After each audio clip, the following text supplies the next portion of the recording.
자, 오늘은 한 기업의 이야기, 정말 불가능에 가까운 역경을 딛고 일어선 그런 이야기입니다. 창업자 단 한 사람의 비전으로 시작해서 말이죠. 근데 이 창업자가 누구한테 의지할 사람이 단 한 명도 없었어요.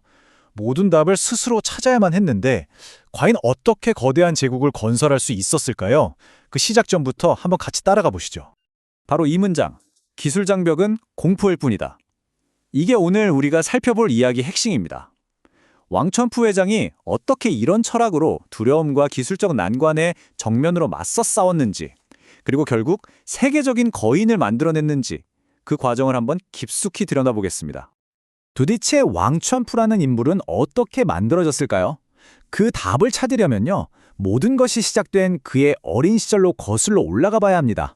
아주 혹독했던 시기였는데 바로 이 시기가 그를 누구도 믿지 않고 오직 자기 자신에게만 의지하도록 만들었거든요. 그의 어린 시절을 보면 이건 그야말로 비극의 연속이었습니다. 겨우 5살 때 아버지가 암 진단을 받으셨고 13살에 아버지를 여의고 또 불과 3년 뒤인 16세는 어머니마저 세상을 떠나셨죠. 기댈 어른 하나 없는 세상에 정말 홀로 남겨진 거예요. 이때 뼛속 깊이 깨달았다고 합니다. 아, 모든 문제는 결국 나 혼자 해결해야 하는구나 하고 말이죠. 이때 그의 곁에는 형이 있었습니다. 형은 가족을 부양하려고 자신의 학업까지 포기했어요. 그러면서 동생인 왕천푸에게는 신신당부를 했죠. 너는 반드시 공부를 계속해야 한다고요. 형의 이런 희생이 그의 성공에 대한 갈망에 그야말로 불을 지핀 셈입니다. 자, 이렇게 나 자신밖에 믿을 게 없다는 생각이 대학 시절을 거치면서 어떻게 진화했을까요? 모든 현상을 근본 원리부터 파고드는 아주 지독하게 논리적인 접근법으로 발전하게 됩니다. 한번 보시죠. 아주 유명한 일화가 하나 있습니다. 행운의 만두 이야기인데요. 회사 송년회에서 복권처럼 동전이 든 만두를 뽑는 행사가 있었는데 이걸 2번 연속으로 왕천푸가 뽑은 거예요. 그때 그의 첫 반응이 뭔지 아세요? 와, 운 좋다! 이게 아니었어요. 이럴 확률이 얼마지? 하면서 바로 계산기를 두드렸다는 겁니다. 바로 이 지점에서 우리가 BYD 방식이라고 부르는 것의 핵심이 드러납니다. 그러니까 예상치 못한 일이 벌어졌을 때 운이 좋았네 하고 넘어가는 게 아니라 그 뒤에 숨어있는 논리, 어떤 원리를 찾아내려는 태도인 거죠. 미신이나 운이 아니라 수학으로 세상을 보는 것. 이게 바로 왕천푸가 BYD라는 회사 전체에 심어놓은 문화의 시작이었습니다. 이런 엔지니어의 사고방식이 있었기에 BYD의 첫 번째 아주 중대한 돌파구가 만들어집니다.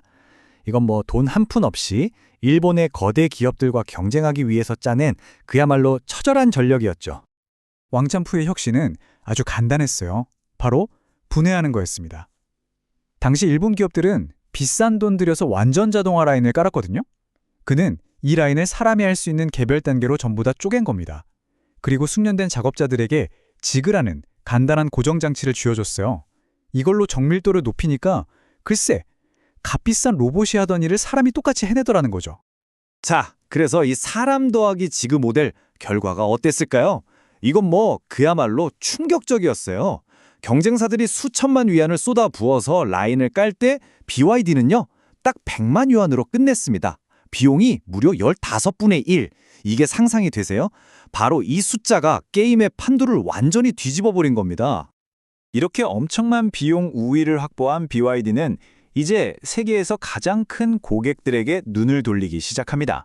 그리고 그들의 아주 까다로운 기준을 오히려 우리 수준을 한 단계 끌어올릴 절호의 기회로 삼았죠. 모토로라의 문을 처음 두드렸을 때 평가는 정말 냉혹했습니다. BYD 수준으로는 어림도 없다. 한 5년은 더 있어야겠다는 거였죠. 근데 여기서 BYD가 승부수를 띄웁니다. 일본산에 3분의 1 가격을 제시한 거예요. 놀란 모토로라가 엔지니어 팀을 직접 파견했고요.